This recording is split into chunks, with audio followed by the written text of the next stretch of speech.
আসসালামু আলাইকুম। এই ভিডিওতে আমরা কন্ডিশন সম্পর্কে জানব। প্রথমে আমরা থিওরিটিক্যালি জানব এবং এরপর আমরা প্র্যাকটিক্যালি দেখব। কন্ডিশন জিনিসটি আসলে কি? আমি যদি এটি সহজভাবে বলতে চাই তাহলে আমি বলবো ইফ দিস দেন দ্যাট। যদি এটা হয় তাহলে সেটা করো। এখন আমরা কিছু এক্সাম্পল দেখি। ফর এক্সাম্পল, একজন শপিং করতে গিয়েছে আমাদের চ্যাটবটে এবং এখন আমরা তাকে ডিসকাউন্ট দেওয়ার চিন্তা করছি। ডিসকাউন্ট দেওয়ার চিন্তাটা কিরকম? এটি হচ্ছে, সে যদি 1000 টাকার বেশি বাজার করে তাহলে আমরা তাকে 10% ডিসকাউন্ট দিব, আর যদি সে 1000 টাকার বেশি বাজার না করে তাহলে আমরা তাকে ডিসকাউন্ট দিব না। এখন ধরে নিচ্ছি একজন চ্যাটবটে গেলেন এবং সেখানে তিনি 1500 টাকার বাজার করলেন। তাহলে এখন এই যে আমরা কন্ডিশনটি দিয়েছি বা শর্তটি দিয়েছি যে টোটাল অ্যামাউন্ট কি 1000 টাকার বেশি, যেহেতু 1500 টাকা তাহলে সেটি অবশ্যই 1000 টাকার বেশি, অর্থাৎ yes total amount is more than 1000। তাহলে টোটাল অ্যামাউন্ট মোর দেন 1000, এই কোশ্চেনের আনসার ইয়েস অথবা নো তে দিতে বললে আমি বলবো yes it is more than 1000। তাহলে যদি ইয়েস হয় তাহলে কি হবে? তাহলে আমরা ওই ইউজারকে 10% ডিসকাউন্ট দিব। এখন তার টোটাল প্রাইস যদি 1500 টাকা হয় তাহলে সে ডিসকাউন্ট পাবে 10%, অর্থাৎ 150 টাকা। এবার আমরা টোটাল প্রাইস থেকে তার ডিসকাউন্টের প্রাইস অর্থাৎ 150 টাকা বিয়োগ দিয়ে ডিসকাউন্টের প্রাইসটি বের করব, যেটি হচ্ছে 1350 টাকা। এখন ধরা যাক যে আরেকজন ইউজার সে চ্যাটবটে বাজার করতে আসলো এবং সে টোটাল 900 টাকার বাজার করেছে। তখন আমাদের এই কোয়েশ্চেনের আনসার কি হবে? যে টোটাল অ্যামাউন্ট মোর দেন 1000? এই কোয়েশ্চেনের আনসার হবে নো, এটি 1000 এর বেশি না। তো যদি নো হয় তাহলে কি হবে? তাহলে আমরা তাকে কোনো ডিসকাউন্ট দিব না। এখানে আরেকটি বিষয় উল্লেখ করা হয়েছে যে total amount less than or equals to 1000। এখানে less than or equals two বলতে আসলে কি বোঝাচ্ছে? Less than or equals two বলতে বোঝাচ্ছে এটি কি 1000 টাকার সমান বা কম কিনা। অর্থাৎ মোর দেন 1000 মানে হচ্ছে 1001 টাকা থেকে এটি মোর দেন 1000। যদি এটি 1000 টাকা হয় তাহলেও কিন্তু এটি মোর দেন 1000 না, কারণ 1000 এর বেশি হতে পারে না। 1000টি হচ্ছে 1000 এর সমান, অর্থাৎ ইকুয়ালস টু 1000। এখন আমাদের কন্ডিশনটি তখনই ট্রু হবে যখন ইউজার 1001 টাকার বাজার করবে। এটি এখানে বোঝানো হচ্ছে যে total amount less than or equals to 1000, অর্থাৎ এই কন্ডিশনটি নো। যদি 900 টাকা হয় তাহলে কন্ডিশনের আনসারটি হচ্ছে নো, সে 1000 টাকার বেশি বাজার করেনি, তাহলে সে ডিসকাউন্ট পাবে না। অর্থাৎ টোটাল প্রাইস হচ্ছে তার 900 টাকা এবং তার ডিসকাউন্ট হচ্ছে 0% বা 0 টাকা, অর্থাৎ ডিসকাউন্টের প্রাইস সেমই, টোটাল প্রাইসের সমান। এখন এই যে আমরা কন্ডিশনটি অ্যাপ্লাই করলাম এটি হচ্ছে একটি কন্ডিশনের এক্সাম্পল। আরেকটি এক্সাম্পল যদি আমরা দেখি ওটিপি কনফার্মেশনে, যে আমাদের মোবাইল নাম্বারে একটি ওটিপি কোড পাঠানোর পরে সেটি কিভাবে কনফার্মেশন করা হয়। এখানে সর্বপ্রথম যে স্টেপটি রয়েছে এটি হচ্ছে জেনারেট ওটিপি, অর্থাৎ সিস্টেম থেকে একটি ওটিপি অর্থাৎ ওয়ান টাইম পাসওয়ার্ড জেনারেট করা। তা আমি ধরে নিচ্ছি এই সিস্টেম থেকে জেনারেটেড ওটিপিটি হচ্ছে 7272, অর্থাৎ 4 ডিজিটের একটি র্যান্ডম কোড। এই যে কোডটি জেনারেট হলো এটি কিভাবে চ্যাটবট বা সিস্টেম মনে রাখবে? সে এই ডেটাটি 7272 ডেটাটি ওটিপি কোড নামের একটি কাস্টম ইউজার ফিল্ড বা ইউজার ফিল্ডের মধ্যে সেভ করে রাখলো। এরপরে সে এসএমএসটি সেন্ড করলো যে ভাই তোমার ওটিপি কোডটা হচ্ছে 7272। এরপরে সে চ্যাটবটের মধ্যে বা সিস্টেমের মধ্যে থেকে ইউজারকে জিজ্ঞাসা করলো যে তোমার মোবাইলে একটি এসএমএস পাঠানো হয়েছে, এসএমএসটি চেক করে আমাকে জানাও কোন কোডটি আমি তোমাকে দিয়েছি, তাহলে আমি ভেরিফাই করতে পারবো তুমি আসলে সেই ব্যক্তি এবং মোবাইল নাম্বার তুমি যেটি দিয়েছো এটি তোমারই মোবাইল নাম্বার। তো এখন ইউজার যখন কোড টাইপ করবে তখন সেই কোডটি সিস্টেম থেকে টাইপড কোড নামের আরেকটি কাস্টম ফিল্ডের মধ্যে সেভ করে রাখবে। অর্থাৎ চ্যাটবট যে কোডটি পাঠিয়েছে সেটি ওটিপি কোড নামের একটি কাস্টম ফিল্ডে আছে এবং ইউজার যে কোডটি টাইপ করেছে সেটি টাইপড কোড নামের একটি ইউজার ফিল্ডের মধ্যে আছে। এখন চ্যাটবট কিভাবে বুঝবে যে টাইপ কোড এবং ওটিপি কোড সেম কিনা, অর্থাৎ সে যে কোডটি পাঠিয়েছে এবং ইউজার যে কোডটি টাইপ করেছে সেটি সেম কিনা?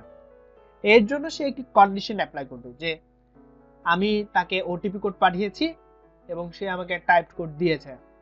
এখন কন্ডিশনটি কি? কন্ডিশনটি হচ্ছে is typed code matching with OTP code, অর্থাৎ টাইপড কোড কি ওটিপি কোড ইউজার ফিল্ডের ভ্যালুর সমান। আমি যদি আরো একবার বলি যে টাইপড কোড নামে যে ইউজার ফিল্ডটি রয়েছে সেখানে যে ভ্যালুটি আছে সেই ভ্যালুটি কি ওটিপি কোড ইউজার ফিল্ডের ভ্যালুর সমান।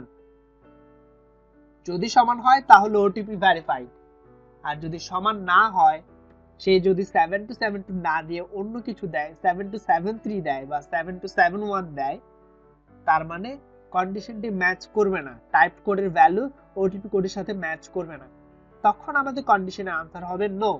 তার মানে সে রং কোড দিয়েছে, অর্থাৎ সে ওটিপিটি ভেরিফাই করতে পারেনি। এটি হচ্ছে আরেকটি কন্ডিশনের এক্সাম্পল। এবার আমরা সরাসরি প্র্যাকটিক্যালে চলে যাব। এখানে আমি ফ্লোজ সেকশনে আছি বর্তমানে।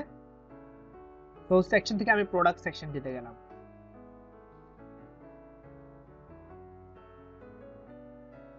এবার আমরা থিওরিটিক্যালি যে বিষয়টা দেখলাম এটি আমরা প্র্যাকটিক্যালি অ্যাপ্লাই করব। প্রথম যে বিষয়টি আমরা দেখেছিলাম যে একজন ইউজার যদি 1000 টাকার বেশি বাজার করে তাহলে তাকে আমরা 10% ডিসকাউন্ট দিব, যদি 1000 টাকার কম বাজার করে তাহলে আমরা তাকে কোনো ডিসকাউন্ট দিব না।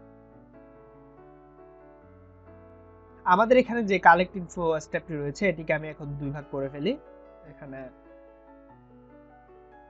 আমার টোটাল বিলটি এখানে ক্যালকুলেট হচ্ছে, এরপরে বাকি অংশটা আমি আলাদা করে ফেলবো।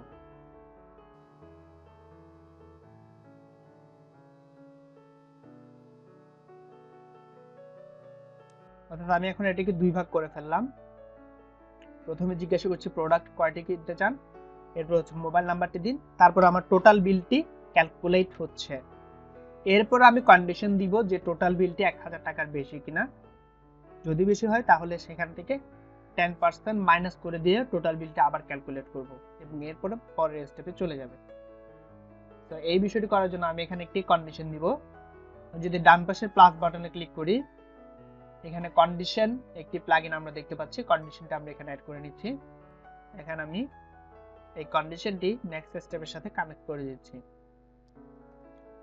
কন্ডিশনের মধ্যে আমরা বেশ কিছু জিনিস করতে পারবো, যেমন এখান থেকে ল্যাঙ্গুয়েজ, কোন ল্যাঙ্গুয়েজের আমার ইউজার আছে সেটি আমরা এখানে কন্ডিশন থেকে দিতে পারি। তারপরে টাইম জোন, জেন্ডার, তারপর লাস্ট ইন্টারেকশন, লাস্ট সিন 24 ঘন্টার মধ্যে সে আমার সাথে ইন্টারেক্ট করেছে কিনা। এরপরে আরো বেশ কিছু বিষয় রয়েছে, এখানে কাস্টম ফিল্ড রয়েছে যে বটের অ্যাড্রেস যদি এটি হয়, কোর্সের নেম সে কি সিলেক্ট করেছে, বা টোটাল বিল কত এসেছে, এই বিষয়গুলো এখান থেকে আমরা সিলেক্ট করতে পারবো। এখন আমি যেটি চেক করতে যাচ্ছি সেটি হচ্ছে যে টোটাল বিল 1000 টাকার বেশি কিনা। তাহলে আমরা কন্ডিশনে যাব, এখান থেকে সিলেক্ট করব টোটাল বিল। টোটাল বিল এখানে ইজ এর অপশন জায়গায় আমরা লিখব greater than or equals two. Greater than or equals two দিলে হবে কি যে কেউ যদি 1000 টাকারও বাজার করে তাহলে আমরা তাকে ডিসকাউন্ট দিব, আর যদি শুধু গ্রেটার দ্যান দিই তাহলে আমাদের এখানে হবে 1001 টাকার বাজার করলে সে ডিসকাউন্ট পাবে, 1000 টাকার বাজার করলে সে ডিসকাউন্ট পাবে না। এখন আমি চাচ্ছি সে যদি 1000 টাকারও বাজার করে তাহলে আমি তাকে ডিসকাউন্ট দিব, সেজন্য আমি এখান থেকে সিলেক্ট করব greater than or equal to, greater than or equals to 1000, বা আমি সেভ দিলাম। তাহলে এখন আমাদের কোয়েশ্চেনটি কি দাঁড়াচ্ছে? কোয়েশ্চেনটি দাঁড়াচ্ছে is total bill greater than or equals to 1000, yes or no. যদি ইয়েস হয় তাহলে কি হবে, যদি ইয়েস হয় তাহলে টোটাল বিল থেকে 10% মাইনাস যাবে। যদি ইয়েস হয় এই সবুজ দাগটি হচ্ছে ইয়েস, লাল দাগটি হচ্ছে নো। যদি কন্ডিশনের আনসার ইয়েস হয় অর্থাৎ greater than or equals to 1000 হয় তাহলে চ্যাটবটের দিকে যাবে এবং এখানে আমি কি করব, এখানে আমি 10% অর্থাৎ ইউজারের টোটাল বিলের 10% সমান কত হয় সেটি আমি ক্যালকুলেট করব। কিভাবে আমি ক্যালকুলেট করব, আমি অ্যাকশনসে যাব, এরপর সেট কাস্টম ফিল্ডে যাব। এখানে আমি একটি নতুন কাস্টম ফিল্ড ক্রিয়েট করব, এটির নাম দিলাম আমি হচ্ছে 10%। অর্থাৎ আমি এখানে ক্যালকুলেট করব যে 10% কত হচ্ছে, ইউজার যত টাকার বাজার করবে তার 10% কত। আমি টাইপ দিব নাম্বার, ক্রিয়েট, এখানে সেট দ্য নাম্বার 2 এর জায়গায় আমি দিব ইউজ কাস্টম ফর্মুলা। ভ্যালু কি হবে, টোটাল বিলের 10%, অর্থাৎ টোটাল বিল ইনটু 10 এই টোটাল বিল ইনটু 10 থাকবে ফার্স্ট ব্র্যাকেটের মধ্যে, এরপরে ডিভাইডেড বাই 100, সেভ। এরপর 10% আমাদের ক্যালকুলেট হয়ে গেছে। এখন আমরা কি করব, এখন আমরা টোটাল বিল যেটি আছে সেখান থেকে 10% মাইনাস করব, অর্থাৎ অ্যাকশনসে যাব এবং আমি সেট কাস্টম ফিল্ডে যাব। এবার আমি টোটাল বিল চেঞ্জ করব। টোটাল বিল চেঞ্জ করে কি দিব, অপারেশন হবে ইউজ কাস্টম ফর্মুলা এবং ভ্যালু হবে টোটাল বিল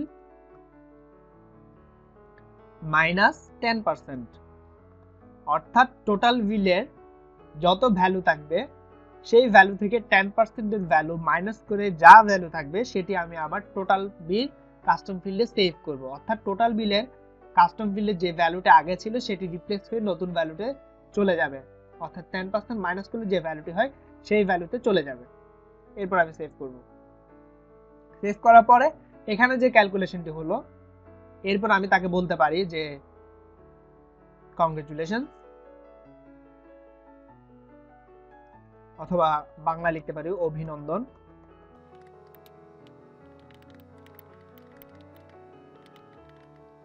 যে 1000 টাকার বেশি বাজার করে আপনি 10% ডিসকাউন্ট পেয়েছেন।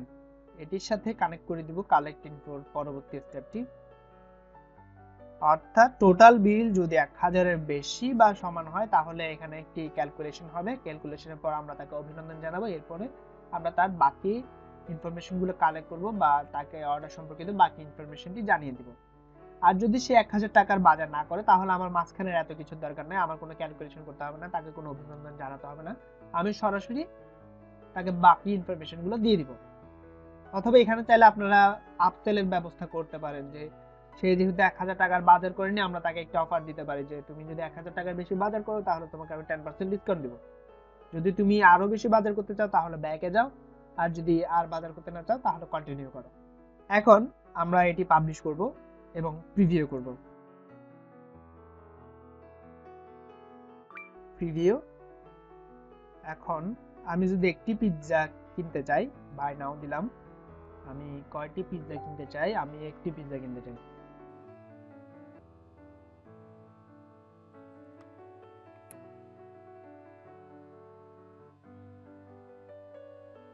এখানে লক্ষ্য করুন আমাকে অভিনন্দন বা এইরকম কোনো মেসেজ দেওয়া হয়নি, আমাকে সরাসরি বলা হয়েছে একটি পিৎজা অর্ডার করেছি, আমার মোট বিল হচ্ছে 300 টাকা।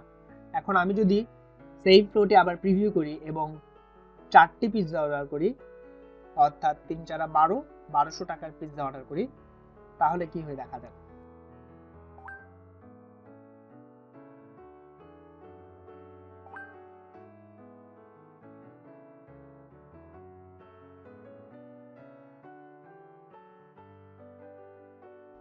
অভিনন্দন, 1000 টাকার বেশি বাজার করে আপনি 10% ডিসকাউন্ট পেয়েছেন এবং 4টি পিৎজা অর্ডার করেছি, আমার বিল হওয়ার কথা ছিল 1200 টাকা বা 1200 টাকা, কিন্তু এখানে আমাকে দেখাচ্ছে আমার মোট বিলের পরিমাণ 1080 টাকা, অর্থাৎ 120 টাকা আমি ডিসকাউন্ট পেয়েছি।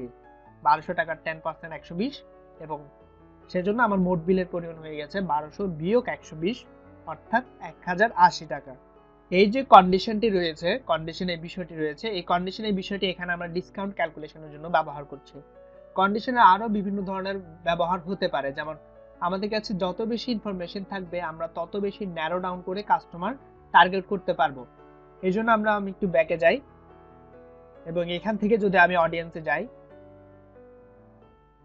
ফিল্টার অপশনটির মধ্যে কন্ডিশন দিয়ে আমরা বিভিন্ন ধরনের কন্ডিশনের মধ্যে ইউজারকে ফেলে অনেক বেশি ইউজার ন্যারো ডাউন করতে পারবো। যে কেউ যদি 1000 টাকার বেশি বাজার করে এবং সে যদি বার্গারের প্রতি ইন্টারেস্টেড হয়, সে যদি ফিমেল হয় বা সে যদি মেল হয় এবং তার টাইম জোন যদি +7 হয় বা এরকম কিছু হয়, তখন আমরা তাকে ন্যারো ডাউন করে তাকে টার্গেট করব বা সেখান থেকে একটি কাস্টম অডিয়েন্স বানাবো, দেন তারপর তাদেরকে ফেসবুক অ্যাডস এর মাধ্যমে টার্গেট করব।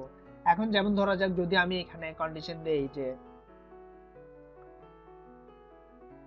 আমার টোটাল বিল হয়েছে 1000 টাকার বেশি, greater than or equals to 1000, save.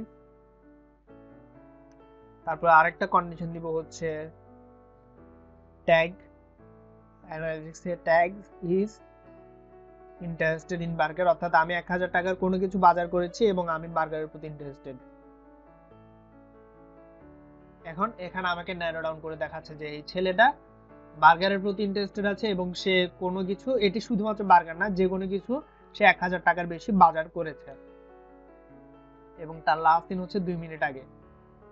এখানে আরেকটি বিষয় উল্লেখ্য যে এখানে যে অপশনটি দেখা যাচ্ছে all of the following conditions, এটা এখানের উপরে ক্লিক করলে এটি চেঞ্জ হয়ে যাবে যে any of the below conditions, all of the conditions অথবা any of the conditions. All of the condition হচ্ছে আমি যদি এখানে মাল্টিপল কন্ডিশন দেই তাহলে সবগুলো কন্ডিশন যে ইউজারের কাছে ম্যাচ করে সেই ইউজারগুলো এখানে দেখাবে। আর যদি এনি অফ দ্য কন্ডিশন দেই তাহলে এখানে মাল্টিপল কন্ডিশন দিলে মাল্টিপল কন্ডিশনের মধ্যে যে কোনো একটি কন্ডিশন ম্যাচ করলে সে আমার লিস্টের মধ্যে চলে আসবে। অর্থাৎ বিষয়টা যদি আমরা এভাবে দেখি যে একজন ইউজার 1000 টাকার বাজার করেছে এবং সে পিৎজার প্রতি ইন্টারেস্টেড কিন্তু সে বার্গারের প্রতি ইন্টারেস্টেড না, তাহলে এখানে যদি আমি any of the below condition দেই তাহলে তার টোটাল বিল 1000 টাকার বেশি হয়, এটি ম্যাচ করবে, কিন্তু ইন্টারেস্টেড ইন বার্গার এটি ম্যাচ করবে না। তারপরেও তাকে এখানে দেখাবে কারণ এখানে দুইটি কন্ডিশন দেওয়া রয়েছে যার মধ্যে থেকে সে একটি কন্ডিশনে পাস করে গেছে। আর আমি যদি অল অফ দ্য কন্ডিশন দেই তাহলে তাকে এখানে দেখা যাবে না কারণ সে বার্গারের প্রতি ইন্টারেস্টেড না। সে যদিও টোটাল বিল 1000 এর বেশি কিন্তু সে যদি বার্গারের প্রতি ইন্টারেস্টেড না হয় অর্থাৎ সবগুলো কন্ডিশনে সে যদি পাস না করে তাহলে তাকে আমরা লিস্টে দেখতে পাবো না। All of the below conditions এবং এনি অফ দ্য বিলো কন্ডিশনের মধ্যে এটি হচ্ছে তফাৎ। All of the below condition হচ্ছে সবগুলো কন্ডিশনে তাকে পাস করতে হবে এবং any of the below condition হচ্ছে সবগুলো কন্ডিশন থেকে যে কোনো একটি কন্ডিশনে সে পাস করলে তাকে এখানে দেখা যাবে। ধন্যবাদ। পরবর্তী ভিডিওতে আমরা ফেসবুক অ্যাড সম্পর্কে জানবো।